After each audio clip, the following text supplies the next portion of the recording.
January 6, Genesis 19 through 21. Genesis 19. The two angels arrived at Sodom in the evening, and Lot was sitting in the gateway of the city. When he saw them, he got up to meet them and bowed down with his face to the ground. "My lords," he said, "please turn aside to your servant's house. You can wash your feet and spend the night and then go on your way early in the morning." "No," they answered, "we will spend the night in the square." But he insisted so strongly that they did go with him and entered his house. He prepared a meal for them, baking bread without yeast, and they ate. Before they had gone to bed, all the men from every part of the city of Sodom, both young and old, surrounded the house. They called to Lot, "Where are the men who came to you tonight? Bring them out to us so that we can have sex with them."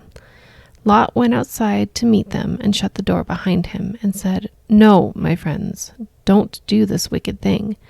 Look, I have 2 daughters who have never slept with a man. Let me bring them out to you, and you can do what you like with them. But don't do anything to these men, for they have come under the protection of my roof." "Get out of our way," they replied. "This fellow came here as a foreigner, and now he wants to play the judge. We'll treat you worse than them." They kept bringing pressure on Lot and moved forward to break down the door. But the men inside reached out and pulled Lot back into the house and shut the door. Then they struck the men who were at the door of the house, young and old, with blindness, so they could not find the door. The 2 men said to Lot, "Do you have anyone else here, sons-in-law, sons or daughters, or anyone else in the city who belongs to you? Get them out of here, because we are going to destroy this place. The outcry to the Lord against its people is so great that he has sent us to destroy it." So Lot went out and spoke to his sons-in-law who were pledged to marry his daughters. He said, "Hurry and get out of this place, because the Lord is about to destroy the city." But his sons-in-law thought he was joking.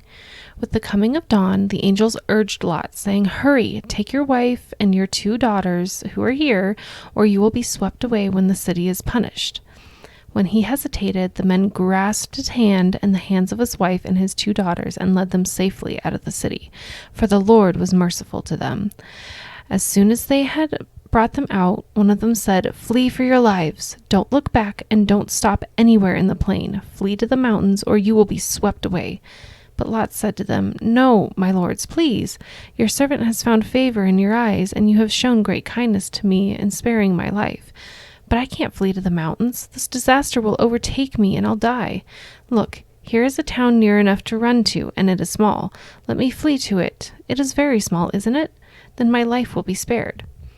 He said to him, "Very well. I will grant this request too. I will not overthrow the town you speak of, but flee there quickly, because I cannot do anything until you reach it." That is why the town was called Zor. By the time Lot reached Zor, the sun had risen over the land. Then the Lord rained down burning sulfur on Sodom and Gomorrah from the Lord out of the heavens. Thus he overthrew those cities and the entire plain, destroying all those living in the cities, and also the vegetation in the land. But Lot's wife looked back, and she became a pillar of salt. Early the next morning, Abraham got up and returned to the place where he had stood before the Lord. He looked down toward Sodom and Gomorrah, toward all the land of the plain, and he saw dense smoke rising from the land, like smoke from a furnace. So when God destroyed the cities of the plain, he remembered Abraham, and he brought Lot out of the catastrophe that overthrew the cities where Lot had lived. Lot and his 2 daughters left Zor and settled in the mountains, for he was afraid to stay in Zor. He and his 2 daughters lived in a cave. One day the older daughter said to the younger, "Our father is old, and there is no man around here to give us children, as is the custom all over the earth. Let's get our father to drink wine and then sleep with him and preserve our family line through our father." That night they got their father to drink wine, and the older daughter went in and slept with him. He was not aware of it when she lay down or when she got up. The next day the older daughter said to the younger, "Last night I slept with my father. Let's get him to drink wine again tonight, and you go in and sleep with him so we can preserve our family line through our father." So they got their father to drink wine that night also, and the younger daughter went in and slept with him. Again, he was not aware of it when she lay down or when she got up. So both of Lot's daughters became pregnant by their father. The oldest daughter had a son, and she named him Moab. He is the father of the Moabites of today. The younger daughter also had a son, and she named him Ben-Ami. He is the father of the Ammonites of today. Genesis 20. Now Abraham moved on from there into the region of the Negev and lived between Kadesh and Shur. For a while he stayed in Gerar, and there Abraham said to his wife Sarah, "She is my sister."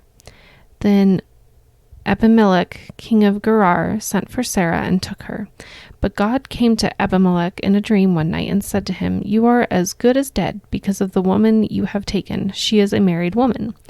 Now Abimelech had not gone near her, so he said, "Lord, will you destroy an innocent nation? Did he not say to me, 'She is my sister'? And didn't she also say, 'He is my brother'? I have done this with a clear conscience and clean hands." Then God said to him in his dream, "Yes, I know you did this with a clear conscience, and so I have kept you from sinning against me. That is why I did not let you touch her. Now return the man's wife, for he is a prophet, and he will pray for you, and you will live. But if you do not return her, you may be sure that you and all who belong to you will die." Early the next morning, Abimelech summoned all his officials, and when he told them all that had happened, they were very much afraid. Then Abimelech called Abraham in and said, "What have you done to us? How have I wronged you that you have brought such great guilt upon me and my kingdom? You have done things to me that should never be done." And Abimelech said to Abraham, "What is your reason for doing this?" Abraham replied, "I said to myself, there is surely no fear of God in this place, and they will kill me because of my wife. Besides, she really is my sister, the daughter of my father, though not of my mother, and she became my wife. And when God had me wander from my father's household, I said to her, 'This is how you can show your love to me. Everywhere we go, say of me, he is my brother.' Then Abimelech brought sheep and cattle and male and female slaves and gave them to Abraham, and he returned Sarah, his wife, to him. And Abimelech said, 'My land is before you. Live wherever you like.' To Sarah he said, 'I am giving your brother 1,000 shekels of silver. This is to cover the offense against you before all who are with you. You are completely vindicated.' Then Abraham prayed to God, and God healed Abimelech, his wife, and his female slaves, so they could have children again. For the Lord had kept all the women in Abimelech's household from conceiving because of Abraham's wife Sarah. Genesis 21. Now the Lord was gracious to Sarah, as he had said, and the Lord did for Sarah what he had promised. Sarah became pregnant and bore a son to Abraham in his old age, in the very time God had promised him. Abraham gave the name Isaac to the son Sarah bore him. When his son Isaac was 8 days old, Abraham circumcised him as God commanded him. Abraham was 100 years old when his son Isaac was born to him. Sarah said, "God has brought me laughter, and everyone who hears about this will laugh with me." And she said, "Who would have said to Abraham that Sarah would nurse children? Yet I have borne him a son in his old age." The child grew and was weaned, and on the day Isaac was weaned, Abraham held a great feast. But Sarah saw that the son whom Hagar the Egyptian had borne to Abraham was mocking. And she said to Abraham, "Get rid of that slave woman and her son, for that woman's son will never share in the inheritance with my son Isaac." The matter distressed Abraham greatly, because it concerned his son. But God said to him, "Do not be so distressed about the boy and your slave woman. Listen to whatever Sarah tells you, because it is through Isaac that your offspring will be reckoned. I will make the son of the slave into a nation also, because he is your offspring." Early the next morning, Abraham took some food and a skin of water and gave them to Hagar. He set them on her shoulders and sent her off with the boy. She went on her way and wandered in the desert of Beersheba. When the water in the skin was gone, she put the boy under one of the bushes. Then she went off and sat down about a bow shot away, for she thought, "I cannot watch the boy die." And as she sat there, she began to sob. God heard the boy crying, and the angel of God called to Hagar from the heaven and said to her, "What is the matter, Hagar? Do not be afraid. God has heard the boy crying as he lies there. Lift the boy up and take him by the hand, for I will make him into a great nation." Then God opened her eyes, and she saw a well of water. So she went and filled the skin with water and gave the boy a drink. God was with the boy as he grew up. He lived in the desert and became an archer. While he was living in the desert of Paran, his mother got a wife for him from Egypt. At that time, Abimelech and Phicol, the commander of his forces, said to Abraham, God is with you in everything you do. Now swear to me here before God that you will not deal falsely with me or my children or my descendants.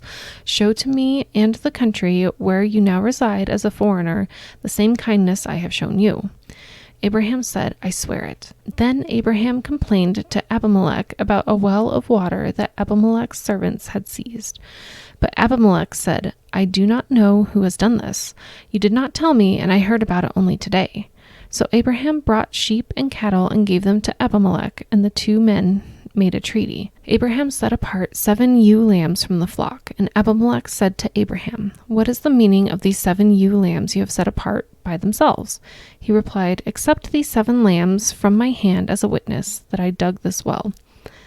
So that place was called Beersheba, because the two men swore an oath there. After the treaty had been made at Beersheba, Abimelech and Phicol, the commander of his forces, returned to the land of the Philistines. Abraham planted a tamarisk tree in Beersheba, and there he called on the name of the Lord, the eternal God. And Abraham stayed in the land of the Philistines for a long time.